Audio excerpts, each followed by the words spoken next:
You Yeah, we're guys are live. so high tech now. It's funny. We left the so-called professional studio and we could actually Right. do more professional things on our own. I love it. Is it going, Fazaro? Yeah, it's up. Really? All Okay, right, now hold I on. could hide Oh, there this. it is. So we're on fire. Lots of exciting things to share. Nancy Good. Norman wise, we got something great. We haven't seen you in a while, but we got something from TMZ that was released about you recently. Oh yeah, yeah. I know all about that.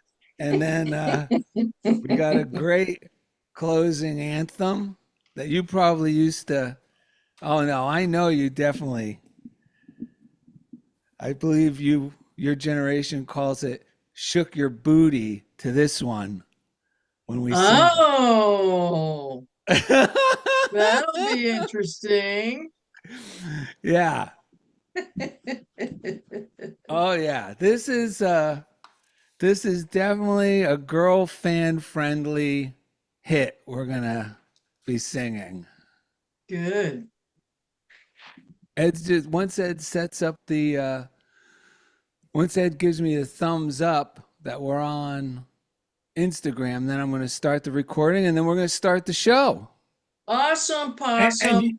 and you could just stay on because we're just going to have you on the whole time. Yeah, okay. Oh, okay. That sounds great. Yeah, you look good. Good, good, Lipstick's good. perfect. Your Hair looks latest good. video looked amazing too, by the way. Whose video? The latest from Cathy, where she's out by the, Oh, thank you. yeah, really amazing. You can feel the love of that house you're in there. I know it's really nice. This room is actually it's a whole separate room and it's up in the trees, like you kind of have to hike up to it. Whoa. I know, and it's so it's kind of like this little tree house, but it was painted this like a red color, the ceiling, the walls, everything. It took me 4 days to paint this. So it's been an adventure. Yeah, but now look. I know. It's really nice. Yeah, and then you get the back door Oh, back it's there. It's all heaven. glass. Oh, wow. That looks amazing. Yeah, it's All very right. nice. Ed, are you up? Yeah, we're ready. All right, I'm going to hit record and then we're going to start the show. All right, everyone in YouTube land, we're getting ready.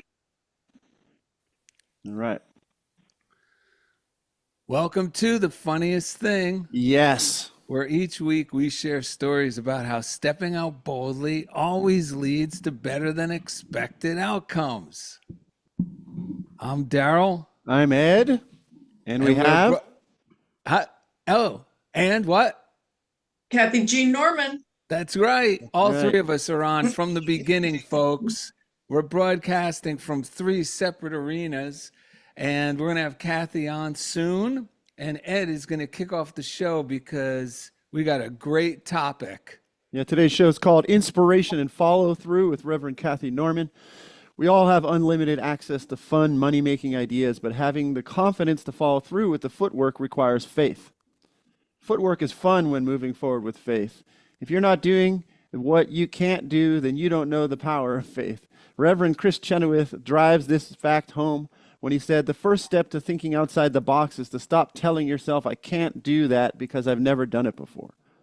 Jesus' entire ministry is examples of how to do what you can't do. On this episode, Darrell and Ed share motivating real-life stories of enjoying the thrill of doing faith-fueled footwork and the improved circumstances that always follow. It's the metaphysical meaning of I make all things new. Successful footworker Cathy Norman joins the show from her treehouse bungalow, which is freshly painted, and motivates us to follow inspiration with faithful steps. Today's reading is God Says Now. Yes. And I got a few quick readings. For those of Hey, you, Darrell, I hate to interrupt because I know you got good stuff, but can I just tell you, this what? morning, Yes. I, in the dark, a book on the bookshelf above me fell off, almost fell off. I think I just touched it. And it was by Myrtle Fillmore, How to Let God Help You. Mhm. And it's like so timely. And I'm just going to share a couple paragraphs and then Darrell can share his readings.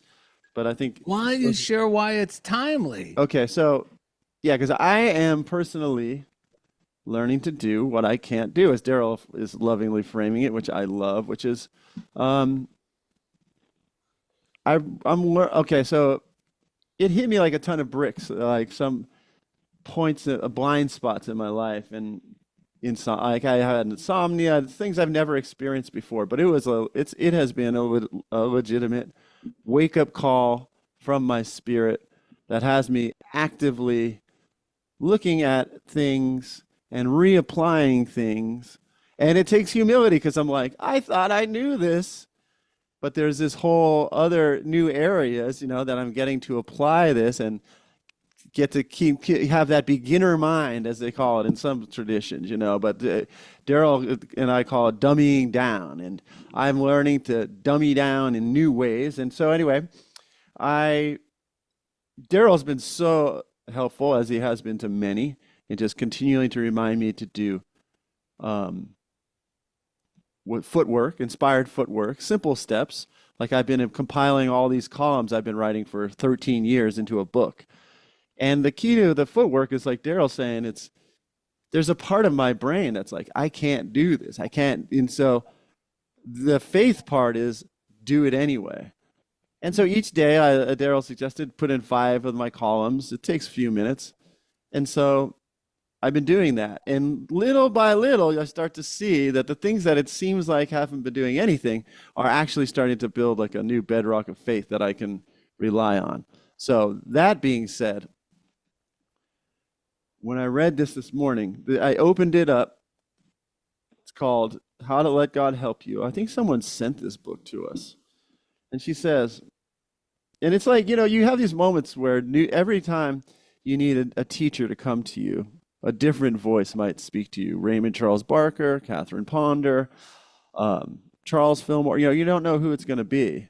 But this one, she says, when you give yourself to God to do his work, and this is what I'm unlearning, folks, and then assume a lot of personal responsibility and think you have to plan and provide, can you not see that you are serving 2 masters? The way of the world is the way of the hireling. All the Father has is yours. You don't have to work for $30 a week or for $100 a week. The Spirit of truth reveals to you abundant spirit substance as the source of your prosperity. Affirm this to be true for you. Stop holding on to the old ideas. Your prosperity comes through you instead of to you. And if it seems not to come, that's because you have thrown up some barrier that prevents its unfoldment through your own consciousness. Only your own changed mental attitude and living habits can cause you to work with God mind in bringing about the transformation. That's what And that's Myrtle Fillmore. That is Myrtle Fillmore from the book How to Let God Help You. She didn't actually write the book. It was compiled from letters and talks she gave. And this is one of those times where I'm renew my appreciation of the unity movement, of like the true unity movement of the people who taught it, the practical message of Jesus, and how it applies to everyone. It's not a religion; it applies to everyone of any religion, and it's just such a great uplifting truth message. And so, thank God we have all found it. So there you go. It's called How to Let God Help You by Myrtle Fillmore. Well, the great thing I was going to say about this stuff that didn't seem so great, it was like bad medicine at first when it was brought to my attention, but has now become the best thing ever, is when my mentor said, and I don't know which one, if it was Mike Dugan or if it was one of the guys from the military that was in that program with me on how to apply spiritual principles on the battlefield. The thing was this: if you're not doing what you can't do, then you do not know the power of faith. Mm. The whole thing is about doing what you can't or couldn't do. Because the only thing that stops me in my tracks is, well, it's the underlying thing in my brain that causes me to react the way I'm going to share is the underlying thought that I want things to get better, even better than they are now, but I'm desperately terrified of change. And you cannot have both. Amen. So Mhm. the thing is this. So what happens is something will come up and the thought, like to do, like I'll have an inspired idea or someone, like not too long ago, Nancy Norman, Cathy's mom, who we love, and still gets in my head like an earworm kicking me upstairs. Um, Sam. she said to me after I was talking to her about the Statue of Liberty, said, you should do a book on the Great Seal, because I was talking to her about all the things I was discovering about the Statue of Liberty. And then with her encouragement, she didn't do anything for me. That's the thing. God doesn't do anything for you, and good friends don't do anything for you. That's just dependence. But these things that people share with you and works just like God, it has to work through me. I'm the only one who could take the action. And that's why they always, Jesus, give us this day our daily bread, because no one else can eat for me. I mean, I'm the only one who could eat for myself. So that being said, I got done with this, or was winding up on the Statue of Liberty one, and she said, you should do a book on the Great Seal and its symbols. And it's like, oh, yeah. And then it's like, oh, like then it means, what does it mean? I have to be responsible then and do it. And I don't like responsibility. But here's the thing, the more responsible I am, the freer I am. The more responsible, I think these things I tell myself, you're too old, why bother? It's no, when I'm responsible and I do the footwork, I feel younger. It's like the fountain of youth. It's when I'm resisting moving in that inspired direction. That's the killer. So I started doing it. And during the process, I would get excited, and then I'd be like, oh my God, I bit off more than I could chew. But then it gets to the point like now where through the practice of relying on God more and on myself less, as I go through each of the symbols in the Great Seal. And this is the thing, little bite-sized pieces in our footwork, because then you get the thrill and this feeling of self-esteem and self-confidence, I do, from each little bit. I don't overdo it. I tell myself that's enough for today. Why? Because then it keeps me looking forward to doing more the next day, like a kid.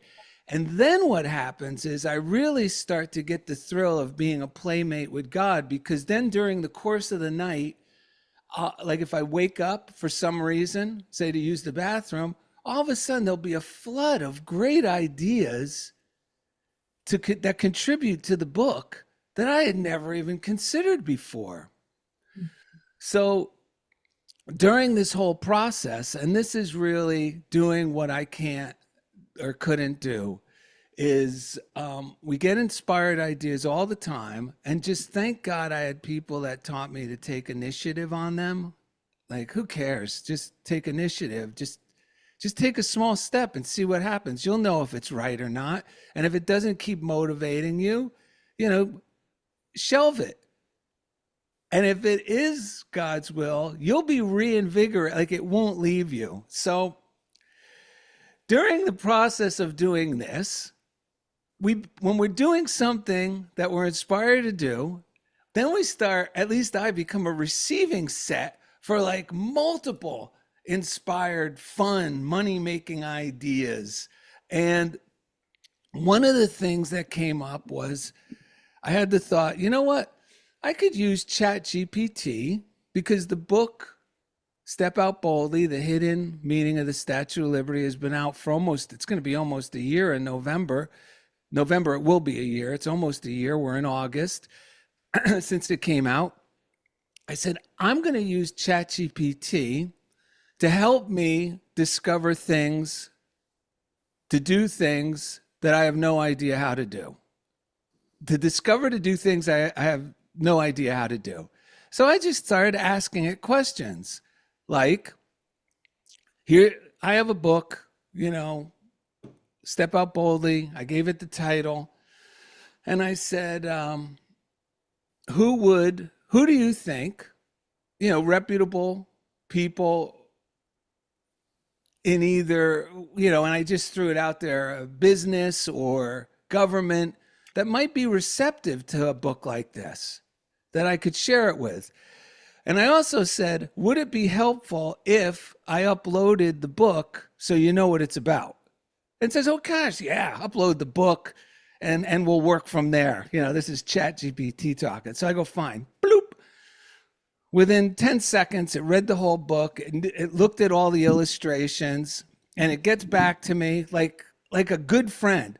It says, wow, okay, the style of your illustration along with this, okay, and it gives me some people that it thought would be receptive. And a couple of them were in government that I would have never even considered. And it said the Department of State. They're the one that, have the ambassadors, the relationships with other countries. They're the one that issues our passports. Ironically, they're the ones that control the Great Seal that we put the seal. It's just ironic. So, and it told me why this person would be a great fit, because then they could put, this pamphlet or booklet, it called it. So I just said, okay, it's a booklet. This booklet would be great because they're always looking for things like this to have in there. And I forgot the term of it, but it's something of the American offices that are in like almost every other country with our ambassadors. And they use things like this as handouts and stuff, as gifts, or for people who walk in, as fun little insights into what America is all about. That's so awesome. So I said, holy cow, great idea. Would you like me to write an introductory letter? And I said, sure, but what's the best way to get in touch with them? What's the most professional way? And it told me, the address, this and that. Now, here's the thing. When it wrote the introductory letter on my behalf, it scoured the internet and found everything about Darrell Fazaro. Things I forget that actually are good things about myself. And it puts together the letter. I read it over. And the first letter was a little too ingratiating, which I'm not like. I don't like buttering people. I don't like lathering people up before the shave. So I'd rather just be me. So I said, okay, we don't need to be so ingratiating. Just give it to him straight. And of course, yeah, we don't need to do that. Let your character and your qualifications stand, for themselves. Stand on your own virtue. So I said, yes. So it made me a nice short letter, left out the lathering up, and gave me the address. And I always ask, can you check that address and make sure they're still there, or make sure that person is who's still the contact? Oh, good idea. It searches, finds out, confirms. And I send it off. And then I remembered something. About 12 years ago, a friend of mine got married to this guy, and I was introduced to him, a high school friend, a girl that was a friend, platonic friend. And I met her new husband, and we started talking, and I was, came out that I was in the Coast Guard. He goes, oh my God, that's my business. I sell communications to the Coast Guard. I said, really? And then he found out that I was a veteran and that I have a service-connected disability from when I was in, that was just discovered not too long ago, since I knew Ed. So he said, do you realize that if you have a business, that you're a 51% shares owner, you go to the front of the list because of your veteran status and this other stuff. And if it's something, that you're selling, there's no bid. They don't have to get other bids. So they could just go, okay. And it's easy for them to get it. So after I had sent my book to the Department of State, that's what I mean. I slept and had this awakening in my sleep. So I asked ChatGPT, hey, I told it everything about me and my veteran status. How would this be to my advantage if I was certified as a government contractor? But I thought, there's no way I'm going to be a government contractor. How do you even do that? Because that's what he said to me. And I'm going, what do I have to sell? I give talks, I draw, workshops. How, is that something the government buys? I just thought they buy machetes and machine guns. So anyway, I asked ChatGPT. Now, there's a giant phone book of codes. You don't even look to find, apparently to find where you fit as a business in this government soup. And I would have never known there was codes that match exactly me. So it goes through the internet, finds everything about me, everything that I exhibited with Andy Warhol, the books that I had done, everything, my military, my medals, the whole bit. And it says, well, if you do, these are the codes. And it's like everything I do is summed up in these few codes. And then it says, would you like me to help you learn how to do this? And in less than 2 weeks, this would have taken years. I don't even know how it would have been possible. But I would just ask it, where do I go to start something like this? And it's overwhelming, folks, without the help. But here's the thing. Once you make a decision in your mind to step forward in the direction of an inspired idea, no matter how silly or how out of your league it is. Like Nancy Norman used to say, God has ways and means, meaning has the methods and the resources that will come to your aid. And in this instant, it was ChatGPT telling me which website. And then when I got stumped, because, dude, there are questions. It's like an SAT test to get through this. I don't even know what these words mean. Article 15 and this and Article 87, J27, does it meet this? And I'm like, I don't know what that means.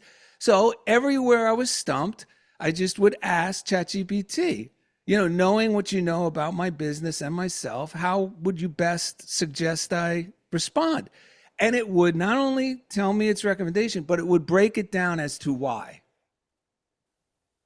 So I got through the process, and now I'm officially a licensed government contractor. And this happened within 2 weeks. This is crazy, folks. So now what's happened is it's even given me more enthusiasm to complete the Great Seal book, which I'm still doing inch by inch. So I keep the momentum and the enthusiasm. So we'll keep you posted on how that goes. And the other thing it said, because I already sent that to the Department of State, the State Department, whatever you want to call it. And I asked it, well, if I'm a licensed contractor, I already sent it not knowing all this. And ChatGPT said, oh, yes, this is way more to your advantage, because now if they decide to buy the book, they could do it right through their purchasing agent because you're in their system. So it's not like convincing people we're getting something from some unknown person outside. They'll see you're in the roster. They'll see that you're licensed and certified, legit. And best of all, they don't have to be concerned, because even if you're in the list, unlike a lot of the other people on the list, they don't even have to go through the trouble of showing several other, what do I call them, bids. Like, they don't even have to look at several other books that they think are similar and show that as well, and maybe change their mind, or another book might be less expensive. Who knows? But that's why I love this topic, because I don't like responsibility. I don't know where I got this weird idea. I don't want to be responsible. I don't want to grow up. I'm a Toys R Us kid. Just buy me another toy, mama.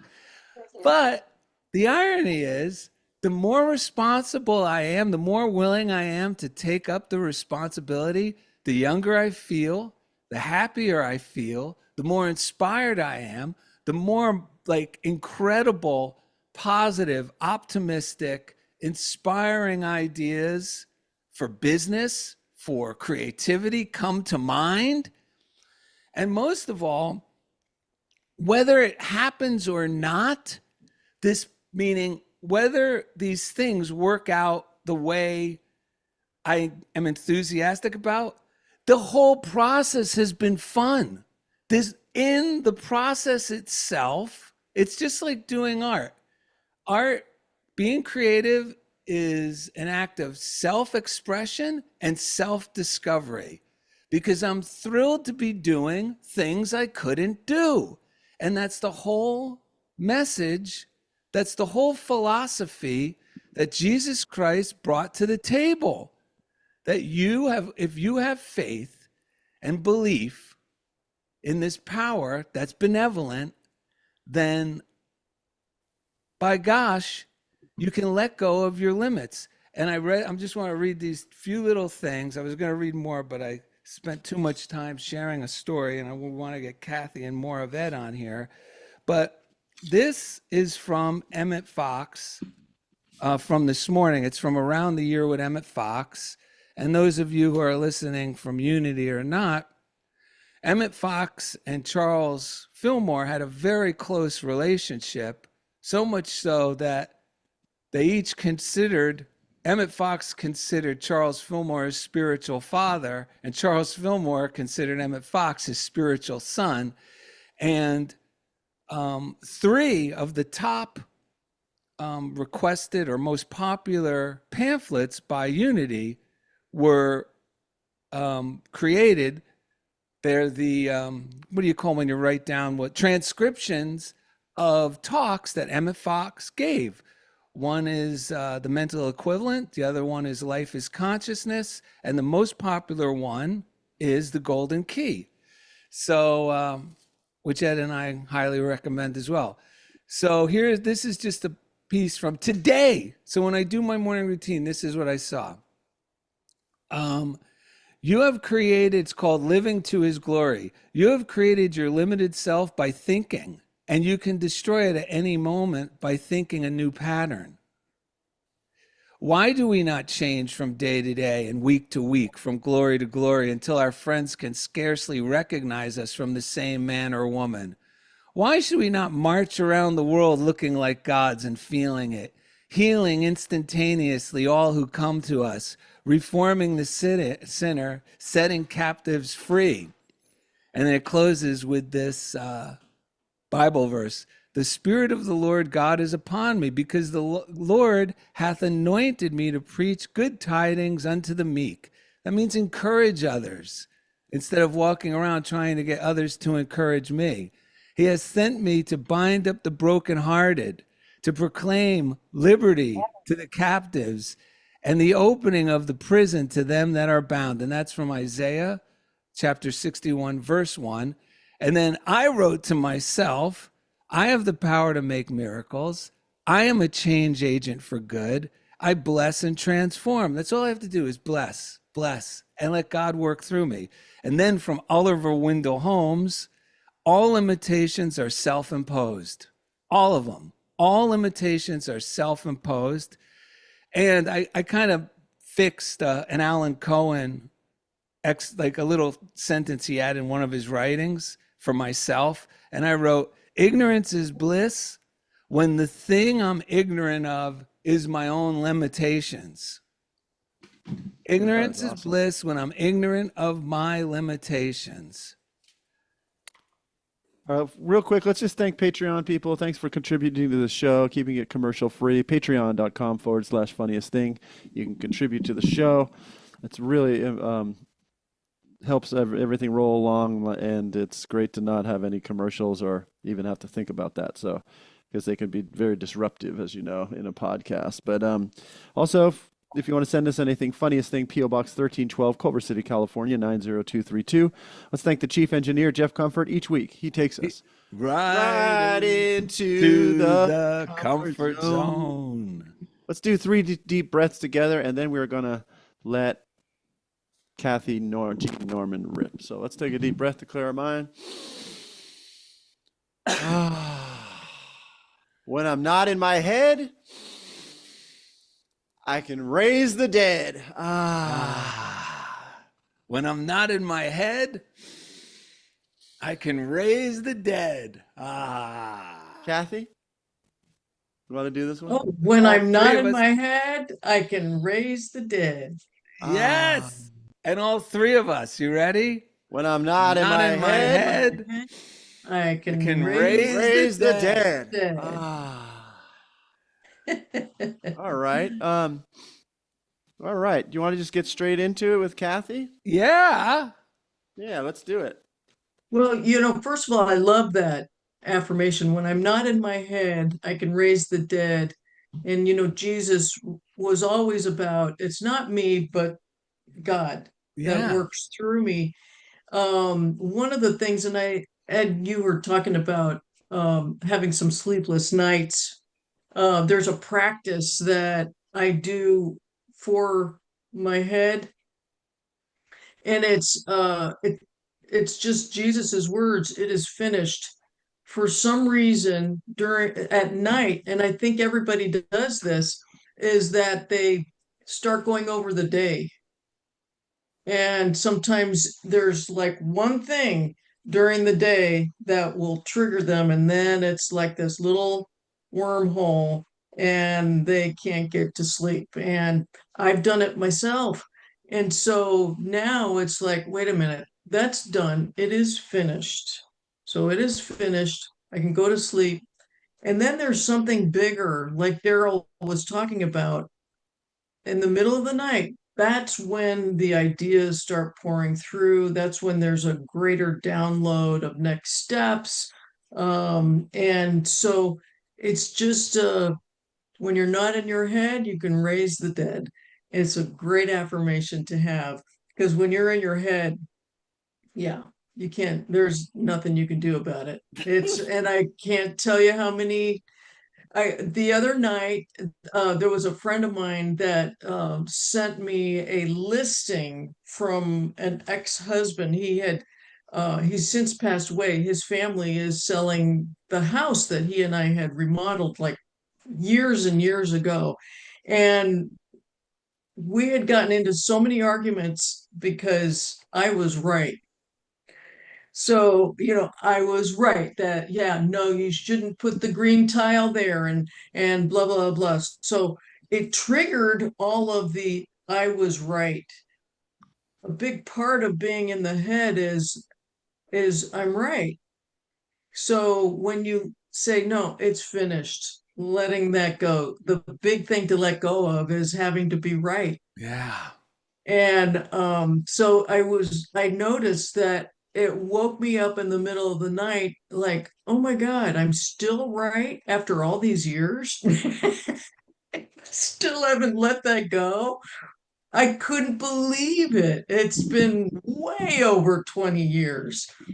But just seeing some of the things that we remodeled that we had gotten arguments about triggered all of this. I am right. I am right. No, it's finished. It's finished. That was way back then. It's finished. And it has nothing to do with who I am now. But I think the biggest thing we have a problem letting go of is that I am right. And that's a big deal. I mean, look at our society nowadays. Yeah. Everybody's right. Yeah. And there's not, they can't go higher above to say, okay, wait, that's finished. It's not me, but something greater than myself, rather than I'm right about this politician or I'm right about this thing and I'm right about that. That's so third dimensional. Yeah. And it's the storm. The way to get to the eye of the storm is truly just to say, I don't have to be right or wrong.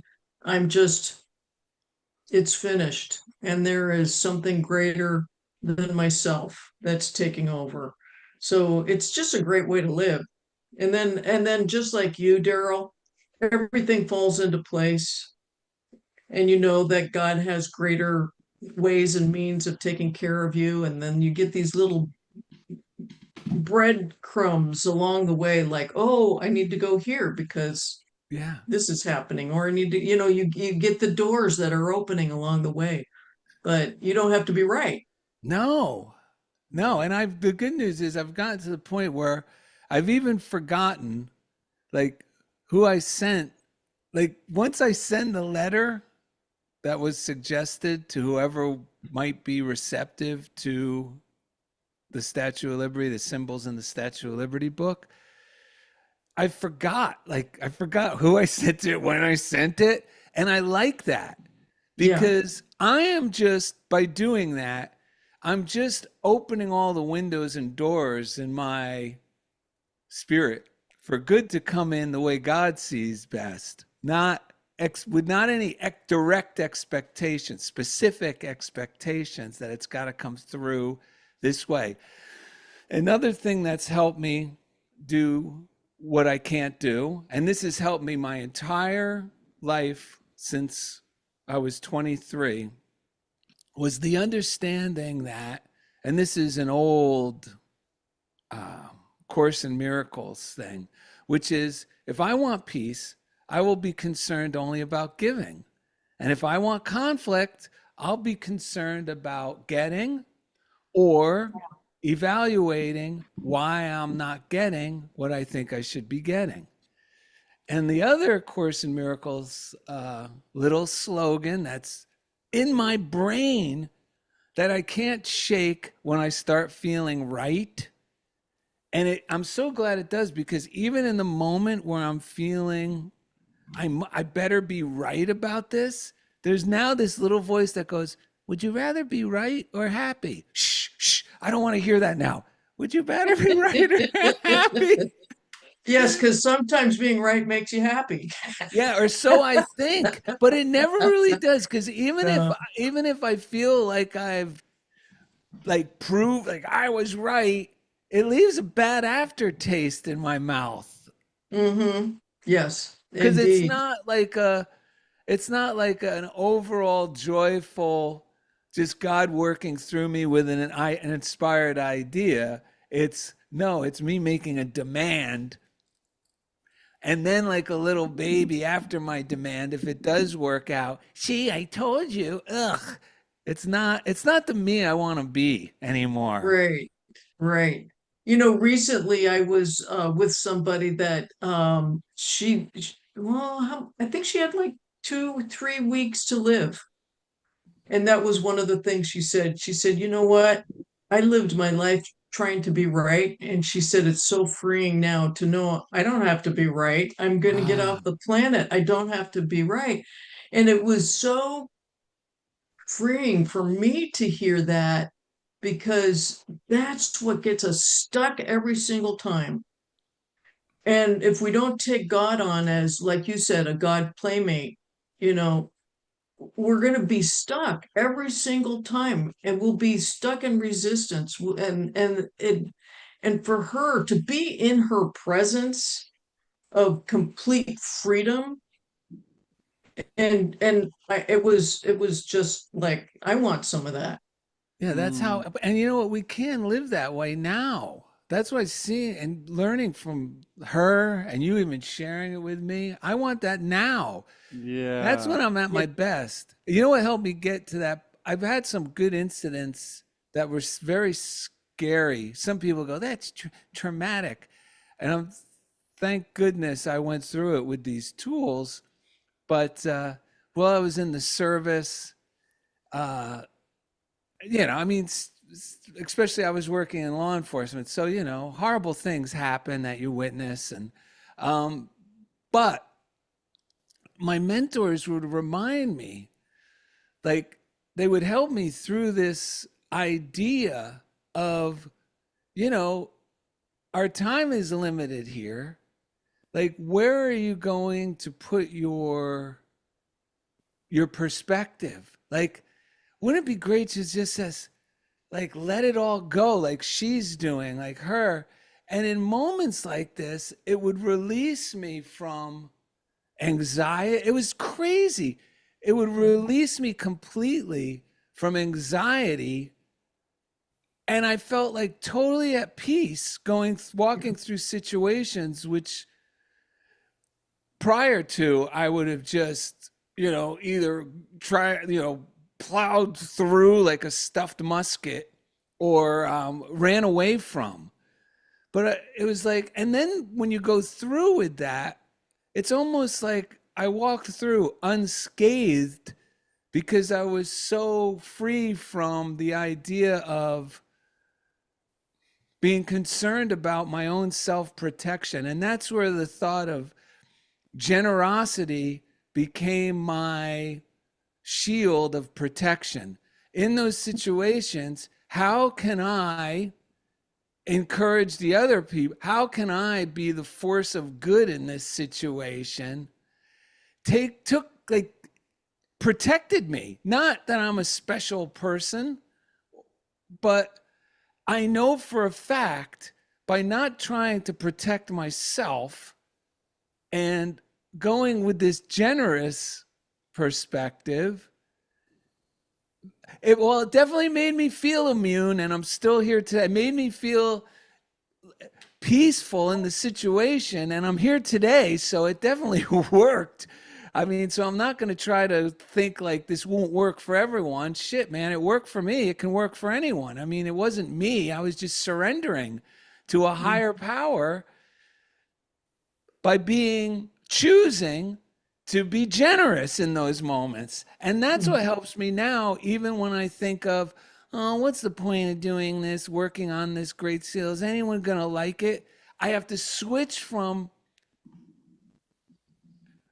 being concerned about approval. Being concerned about approval does not a success maketh. I attribute that one to Shakespeare, but I just made it up. The because then I'm free. Like sending these books to these different agencies or whatever with a cover letter.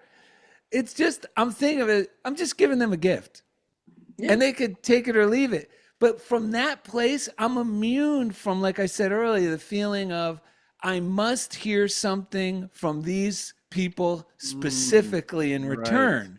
It's like, no, I don't need to. I may, but I don't need to. And in the meantime, I'm having fun like sending them because I'm not sending them expecting them to return in kind specifically. I just know, okay, give it away, and it's making me feel more prosperous. It's definitely making me more receptive to fun money making ideas that fit my experience, that fit who I am, things that I enjoy doing, that I am well compensated for, and I can continue to be compensated for, and other opening new doors to things I never even considered before. And that is one of the things that you mentioned that there's a peace, that really washes over you when you just, okay, God, you got this. There's a great peace with that. And it's all, I now am practicing the language of frequency, that you go towards frequency, you don't go towards circumstance. Does that make sense? Yes. A lot of times we think, oh, I got to do this, and or I'm right about this, and there's a certain frequency that is feels confined in a way, like restricted. Yes. But Yeah. if you go towards a different frequency, like, oh, if I go here, this will make me happy, this will make me joyous. Excuse me. So it's a language of frequency now, and I think more and more people are starting to do that. Yes. So I I like what you just said. I use that tool. How I use it for myself is I could quickly feel myself if I'm making a decision, I'm letting fear make a decision for me. Now, I'm talking about freaking out. I mean, I have to do this now, or I better do this, or I'm going to get in trouble. Like, I I could feel that. So I now challenge myself, or I try all the time to tell myself, no, where do I really want to go? And even that starts to put things in perspective. It's allowing faith to be my decision maker or my guide. Like, what's the thing that would bring me the most joy right now? Do I really need to rush and do this now? Or can this wait? What I'm like, is fear making this decision? If I'm asking myself that, the answer is usually yes, fear is making that decision. And it could be responding to an email. Like if there was an email that seemed, oh my God, where's this person coming from? The knee jerk reaction is, I better respond right away. But now I go, no, let it go. Because anytime I allow fear to make that decision, I regret it later.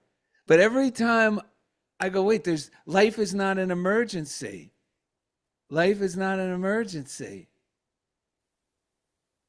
I back off, and every time I've taken my time, A, I wasn't punished for taking my time, and B, it was the right thing to do because it turned what could have been a chaotic and troublesome outcome into something way more pleasant.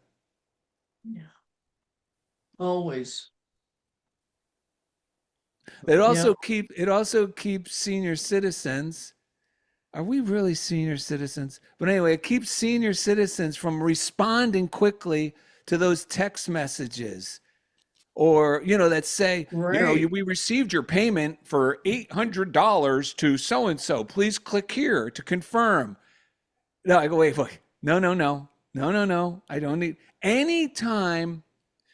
Unfortunately, too, this is a classic sales trick because it's a default setting for all of us to knee jerk allow fear to make the decision. That's why all the sale, like people who are selling things, it could be anything, limited time offer. You better act now. There's only a few left. If you do this now, you'll get free shipping. No, do I really need to? No, this is not healthy. Life on planet Earth. You just have to always check to see how is this feeling with me right Yes, now. No, this is a scam. yes. Yeah. If I feel like it's an emergency, it's a scam. Hmm. Because Yeah. when it's a real emergency, you just act. I mean, I know from myself when things were a real emergency, it's amazing how God just takes over, and I just automatically know the next right thing to do. But when it's these faux emergencies, like they say, the art of salesman is reminding the consumer or making the consumer aware of a problem that they didn't know they had and then sell them the solution. Yeah. That's ministry 101. You do that every Sunday is like, okay, what's the problem everybody has? Let's come up with a solution. Yeah, but I mean, but that's you're actually giving a solution for fun and for free that actually works. Yeah, yeah, that's true. That's Yeah. true. All right. Well, you guys want to do we have the reading there that we gave you? Look what I got right here. Oh, All right. mine Yeah, or yeah, yours. yeah, yeah, yeah. All right, here we go. God says now. If you have something that you think you are going to get around to doing someday, why not start thinking in terms of now? Instead of using your energy and vitality talking about it, outline your project mentally, follow this up with action, act as act as you are shown the way, with your eye on the goal, move persistently and patiently toward it. Then you can be assured that you will do those things you really want to do. Joyce Kramer, can't go wrong with that. And that is inspired by Ecclesiastes 9:10, where it says, Whatsoever thy hand findeth to do, do it with thy might. And for there is no work, no device, nor knowledge, nor wisdom in the grave whither thou goest. And I have one thing to say about what Joyce Kramer shared, and specifically the line of instead of using your energy and vitality talking about it, outline your project mentally and follow this up with action. Because prior to learning how to live this way, I was always the guy who told people what I was going to be doing, the great things I was going to be doing.